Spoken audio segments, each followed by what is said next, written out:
지금까지 부동산 펀드나 리츠와 관련된 기본적인 개념, 구조, 유형 이런 것들을 이제 국내법 위주로 이제 설명을 했는데요. 마지막으로 이제 해외 펀드와 리츠는 이제 어떻게 되어 있는지 간단하게 설명하겠습니다. 여기서는 해외 펀드나 리츠 자체를 설명하기보다는 그걸 규율하는 법 체계가 어떻게 되어 있는지만 이제 설명을 할게요. 내용은 사실 거의 비슷하기 때문에 나중에 이제 필요할 때 어느 법을 찾아보면 되는지 거기에 대한 안내 정도라고 생각하면 되겠어요. 펀드든 리츠든 가장 큰 시장은 미국입니다. 그리고 미국에서 펀드를 규율하는 기본적인 법은 이제 흔히 ICA라고 부르는 Investment Company Act입니다. 미국에서는 법 이름 적을 때 항상 그것이 만들어진 연도를 같이 적거든요. 번역하면은 흔히 이제 1940년 투자회사법이라고 부르는데, 이제 흔히 얘기하는 펀드를 이제 여기서는 이제 Investment Company라고 부릅니다. 투자회사. 근데 이 법은 기본적으로 공모형 증권 펀드를 규제하는 법입니다. 그래서 사모로 자금을 조달하거나 조달한 자금을 증권이 아닌 부동산 같은 데 투자하는 경우에는 이 ICA하고는 관련이 없습니다. 어쨌든 자본시장법과 가장 유사하게 미국에서 펀드를 규율하는 가장 기본적인 법은 ICA다 하는 건 알아야 되겠죠. 1940년에 만들어졌으니까 아주 오래 전에 이제 이 법이 만들어진 겁니다. 그때 같이 만들어진 법으로서 IAA라는 게 있습니다. 요건 이제 Investment Advisors Act인데요. 흔히 투자자문사법이라고 부릅니다. 이때 말하는 이제 Investment Advisor라는 게 우리가 아까 자본시장법 설명할 때 투자 자문, 투자 일임, 그다음에 집합 투자 등이 있다고 얘기했잖아요. 그때 말하는 이 자문이라는 좁은 의미가 아닙니다.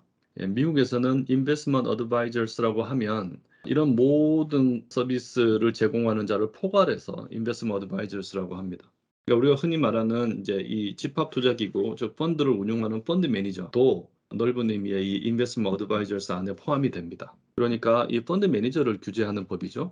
우리는 자본시장법 안에서 그 펀드와 펀드의 운용자를 모두 이제 규제하는데, 미국에서는 펀드 규제하는 법하고 그 운용자 규제하는 법이 이렇게 분리되어 있습니다. 근데 한 가지 차이는 이 IAA는 ICA와 달리 공모용 증권 펀드만 규제하지 않습니다. 그 어떤 펀드이건 타인의 자금을 대신 운용하면 이 IAA의 규제를 받습니다. 그러니까 남의 돈을 대신 운용할 거면 어떤 종류의 자격, 어떤 종류의 요건 갖추고 운용하는 행위도 어떤 범위 내에서 하고 하는 것들을 이제 상세하게 정하고 있는 거죠.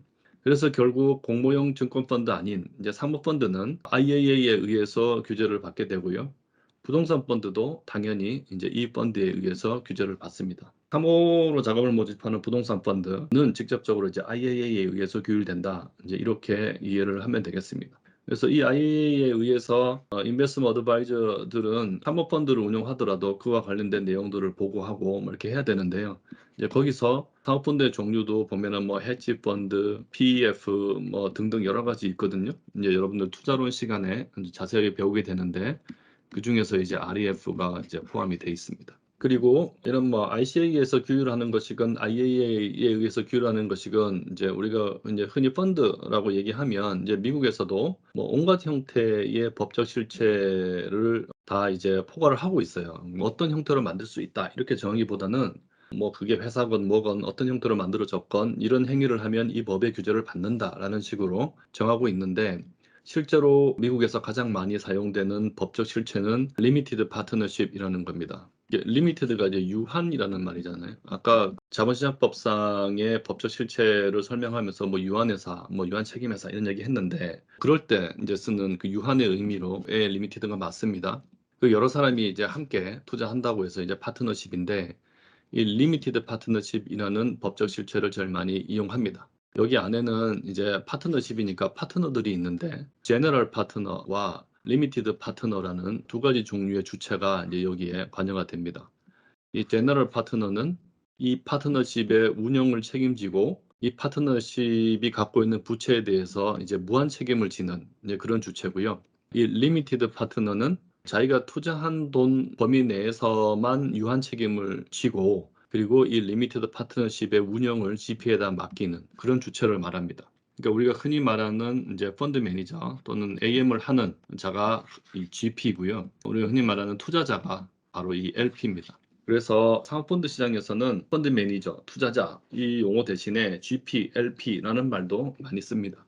그리고 이제 이런 펀드를 규율하는 법 외에 별도로 이제 리츠를 규율하는 법이 있습니다. 미국에서는 우리나라 부동산 투자 회사법처럼 리츠법이 별도로 존재하지 않고요. 이제 IRC라는 법 안에 들어가 있는데 이 IRC가 뭐냐면 이제 Internal Revenue Code. 이 코드가 이제 법이라는 뜻이거든요. 법전. 그 Internal Revenue는 이제 국내에서 발생하는 소득을 규율하는 법입니다. 그러니까 말하자면 이제 내국 세법입니다. 이 세법 안에서 조항을 4개, 그러니까 856에서 859조 요 사이에 이제 4개의 조항으로 이제 리츠를 규제하고 있어요. 저 규정은 60년에 IRC 코드에 포함됐습니다. 이 IRC는 굉장히 큰 법이에요. 이제 내국세를 다루는 이제 전체적인 세법이 이제 IRC고 그 세법 안에 이제 몇 개의 섹션으로 리츠가 규정이 돼 있다. 4개의 섹션으로 구성돼 있다. 뭐 하니까 세법 안에 리츠가 뭐 아주 그냥 작게 그냥 규정된 것 같이 느껴질 수 있는데 실제로 가서 읽어보면 이 4개 조항이 굉장히 깁니다. 그 우리나라 리츠법 안에 들어가 있는 내용들이 여기 다 들어 있습니다.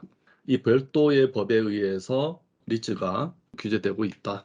그 미국에서의 리츠의 성질은 우리나라 리츠하고 이제 많이 다르지 않다. 왜냐하면 이제 이걸 참고해서 우리나라가 리츠법을 만들었기 때문에요. 그리고 또 이제 미국 못지않게 큰 자본시장이 이제 유럽이죠. 요건 이제 EU를 기준으로 이제 설명을 할 텐데, 유럽은 사실 한 개 국가가 아니고 많은 국가들이 있잖아요. 그래서 각 나라들이 자기 나름의 법을 다 가지고 있습니다. 그래서 뭐 영국, 프랑스, 독일 이렇게 하나하나 따지다 보면 이제 끝도 없는데, 다행인 것은 이들이 모여가지고 이제 EU라는 공동체를 만든 것이고, 그래서 모든 국가에게 통용되는 그런 EU 법 체계를 가지고 있어요. 그래서 그 개별 국가의 법이 EU 회원국들은 저 EU 법 체계에서 크게 벗어나지 못하게 이제 하고 있습니다. 그래서 자본시장과 관련해서는 특히 이제 국경 없이 막 돈 움직이니까 이 자본시장과 관련된 법은 이제 EU법만 잘 이해를 해도 어느 정도 전체적인 모습을 이제 이해를 할 수가 있는데요. 유럽에서 펀드를 규율하는 가장 큰 법은 UCITSD라는 겁니다. 여기서 이 D는 이제 디렉티브인데 이게 이제 뭐 규정 뭐 이런 뜻이거든요. 말하자면 법이라는 뜻이고요. 이게 무슨 법이냐면 그 이름이 Undertakings for Collective Investment in Transferable Securities. Transferable Securities라는 것은 이제 양도 가능한 증권, 흔히 말하는 증권을 얘기합니다. 우리가 이제 증권 자체가 남에게 이제 쉽게 양도하기 위해서 만든 거니까. 그다음에 콜렉티브 인베스트먼트는 말 그대로 집합 투자죠. 그러니까 증권에 대한 집합 투자를 위해서 만드는 이제 뭐 그 어떤 것을 얘기합니다. 그러니까 요게 이제 이 언더테이킹스가 이제 펀드를 의미하는 거죠. 근데 그거를 규율하는 디렉티브가 UCITSD입니다. 역시 이것도 공모용 증권 펀드 위주로 법이 마련이 돼 있고요. 그래서 우리나라 자본시장법에 이제 해당하는 게 요거다 하는 걸 알면 되고, 부동산을 포함한 대체 투자 펀드를 규제하는 법은 따로 있습니다. AIFMD. AI가 Alternative Investment, 대체 투자의 약자고요. 이제 FM이 Fund Managers입니다. 자산 운용자를 규율하는 디렉티브라는 뜻이죠.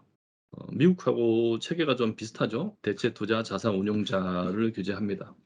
근데 실제로 AIFMD를 보면 그 내용 안에 펀드 자체에 대한 조항도 많이 포함이 돼 있어요. 그 미국의 IAA는 비교적 철저하게 운용자 위주로 내용이 구성되어 있고 AIFMD는 운용자와 펀드에 관한 얘기가 좀 같이 들어 있습니다. 어쨌든 미국과 비슷하게 이 법 체계가 좀 이루어져 있고요. 그다음에 리츠에 관한 법은 각 국가별로 따로 입법해서 있습니다. 그러니까 뭐 EU 회원국 중에서 제가 전체를 다 파악은 이제 못하고 있는데 뭐 리츠 법이 있는 데도 있고 없는 데도 있고 뭐 그렇겠죠. 그리고 그 리츠라는 법의 이름도 나라마다 다 다를 수 있습니다. 그래서 이제 개별 국가에 있는 리츠 법령을 이제 하나하나 다 파악하는 건 사실 쉽지는 않은데 어쨌든 뭐 여러 국가가 이제 리츠를 운영하고 있다. 이렇게 이해하면 되겠습니다. 그러니까 미국과 유럽의 법 체계가 좀 비슷한데요. 이제 일본은 그거하고 좀 다릅니다. 그 일본에서 펀드를 규율하는 큰 법은 투자 신탁 및 투자 법인에 관한 법률입니다. 투자 신탁, investment trust, 투자 법인은 이제 investment corporation, 신탁 형태의 펀드, 그다음에 회사 형태의 펀드를 지칭하는 거예요. 그래서 이제 일본에서는 이제 펀드를 만들 때 기본적으로 일본도 이제 신탁 형태 많이 쓰거든요. 신탁 형태 만들 때는 이제 이쪽 조항을 참조하고 회사 형태로 만들 때는 이쪽 조항 참조해서 만들어라 뭐 하는 거죠. 그러니까 우리나라 자본시장법 중에서 집합투자기구 관련된 내용만 담고 있는 그런 법이라고 생각하면 됩니다. 그중에서 이 투자 법인 중에서 부동산에 투자하는 것이 이제 리츠입니다. 그러니까 일본은 리츠법이 별도로 존재하지 않고 펀드의 기본법 안에 들어있죠. 저게 이제 펀드와 리츠를 모두 규제하는데 일본의 투자 법인 형태로 만들어진 이 리츠를 흔히 이제 J-리츠라고 부릅니다. 요렇게 이제 그 나라 약칭을 많이 써요. 우리나라도 사실 해외에서 부를 때는 이제 K-REIT이라는 말을 많이 쓰고요. 호주는 A-REIT, 뭐 싱가포르는 S-REIT 뭐 이렇게 많이 부릅니다. 그래서 펀드와 리츠가 하나의 법안에 다 들어와 있다 하는 게 이제 일본의 특성이고, 근데 일본에서는 펀드는 이 법에 의한 투자信託뿐만이 아니고 다른 형태로도 또 많이 만듭니다. 사모펀드는. 사모펀드를 만드는 대표적인 다른 형태가 두 가지가 있는데, 하나는 이제 자산유동화에 관한 법률 안에서 이 TMK라는 법적인 실체, 이 TMK가 이제 일본어 그대로 약자 쓴 거거든요. 그러니까 토쿠데이 뭐 모쿠데키 가이샤라고 되어 있는데 이게 특수 목적 회사라는 뜻입니다. 그 한자대로 쓴 이제 일본어인데 그 약자로 이제 TMK예요. 저 TMK를 펀드 용도로 좀 씁니다. 우리나라에도 자산유동화에 관한 법률이 있는데 이 법은 주로 철저하게 이제 자금 조달의 목적으로만 주로 활용되는데 일본에서는 ABS법에 의한 특수 목적회사 저거를 펀드 용도로도 좀 활용을 하는 편이고요.